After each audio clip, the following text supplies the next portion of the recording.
Hello guys, naghahanap ka ba ng isang trabaho na pwedeng gawin lang sa inyong bahay? Yes, tama guys. Meron po tayong pwedeng pag-usapan ngayon na pwedeng ninyong pagkakitaan kahit nasa bahay ka lang. Yes guys, ito yung online business na napaka-daling gawin ngayon natin mga guys. Isipin mo guys, kahit nasa bahay ka or wala kang ginagawa, basta meron ka lang cellphone at meron kang internet, pwede ka nang kumita dito sa online business na to. Yung guys, bali, sige, pag-usapan na natin ang online business. Dito hindi mo kailangan ng malaking kapital, hindi mo kailangan ng magkaroon ng bodega, hindi mo kailangan mag-stock or bumili ng mga product kasi sagot na ng company lahat yan. Ang kagandahan dito, nice. Basta meron ka lang cellphone and internet, pwede ka na makapag-sales. Pwede in person, pwede rin in social media. Diba, napakaganda guys, kahit pag-isipan mo So guys, ang online business ay hindi mo rin kailangan ng ganong kalaking kapital. Hindi mo rin kailangan ng magpupupahan ka ng pwesto. Dahil dito, dahil sa panahon natin ngayon ay napaka-high-tech na at halos lahat ng tao ay may cellphone. Kaya ang market ay napakadali na lang. Basta makinig ka sa mga coach at makita mo yung paano i-sell yung mga product. Kaya dito ay kikita ka talaga ng maganda sa maliit na halaga. At syempre napakaliit ng risk. Kung ikaw magiging consistent, talagang magiging maganda ang yung pagkakakitaan. O guys, compare sa mga ibang negosyo, traditional business, based in my experience, iba talaga ang online business. Basta makinig lang tayo sa mga training ng mga coach kasi ito may mga training siya Monday to Friday na magtuturo sa'yo at para i-market mo yung mga produkto na hindi ikaw magre-repack, hindi ka nabibili ng product, hindi ka na rin mag-hire ng mga tao para i-repack yung mga produkto na i-bibili. Diba, napakaganda. Yun guys, at kung interesado ka, mag-comment ka, share mo yung video natin at para may share natin yung napakagandang opportunity sa online business na pwede kang kumita ng 15% hanggang 50%. Yun diba? Napakaganda na opportunity na kung saan ay pwede kang kumita bilang isang online business. Yun guys, mag-comment ka lang at hintay ko yung comment mo kung gusto matutunan yan at pwede namin i-share sa iyo yung business na ito ng free, and then ikaw na bahala kung pag-aaralan mo siya, intindihin mo siya, or ito na kasi yung pinaka-easy way na para kumita ng maganda nang hindi ka ganong kalaki ang kapital. Yung guys, see you sa comment section and please share yung akin at follow nyo rin po ako para meron pa po tayong mga i-share about dito sa company na click namin.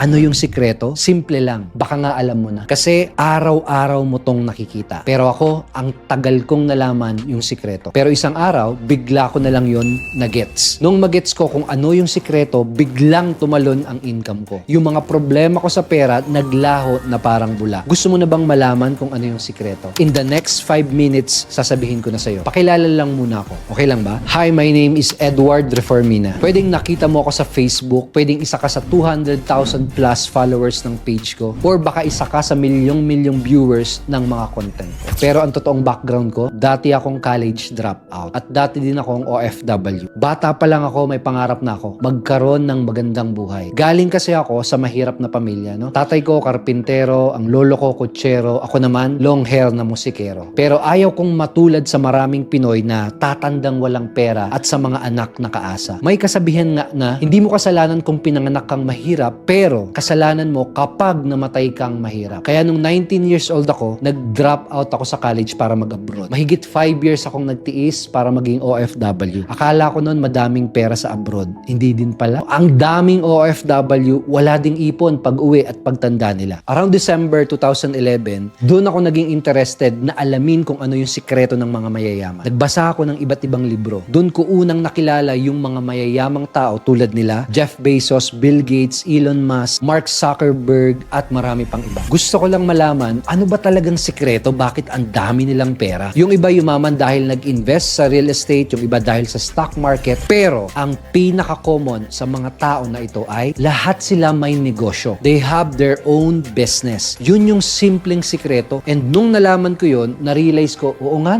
lahat ng kasali sa top 50 richest Filipinos, kagaya nila Henry C. and family, John Gokong Wei, Lucio Tan, Manny Villar, Jaime Zubel de Ayala. Diba lahat sila mga negosyante? Lahat sila may products or services na binibenta. And doon ko na-realize na kapag nagstay ako sa pagiging empleyado, fix lang ang income ko. Kapag may negosyo ako, walang limit ang income potential ko. Kaya pala lahat ng mayaman, puros may negosyo. Wala akong magandang future sa pagiging empleyado. Kailangan ko na din magnegosyo. Yan yung eksaktong sinabi ko sa sarili ko. Kaso lang, may problema. May mga doubts ako sa sarili ko. Paano ako magnenegosyo? Wala naman akong alam sa pagnenegosyo. Paano ako magnenegosyo? Wala naman akong malaking puhunan. Ang meron lang ako ay pangarap na baguhin ang buhay ko. So parang nawalan ako ng pag-asa ng time na yun. Pero naalala ko yung isang sinabi ng Diyos sa Biblia. Nothing will be impossible with God. Walang imposible. Kaya pinagdasal ko lahat ng pangarap ko at nagtiwala ako sa Kanya na walang imposible. Kaya sunod na ginawa ko, nag-decide akong baguhin ang buhay ko. Kung meron ka din pangarap at desidido ka din baguhin ang buhay mo, tuloy mo lang yung panonood mo dahil malapit ko nang ipakita yung super app na super dali, super bilis at siguradong paraan para magsimula ng negosyo at kumita ng unlimited at lifetime commission araw-araw. Imagine, okay ba kung kumikita ka na ng extra 3,999 commissions, 11,999 commissions, or 20,799 commissions pataas sa isang araw lang katulad nila?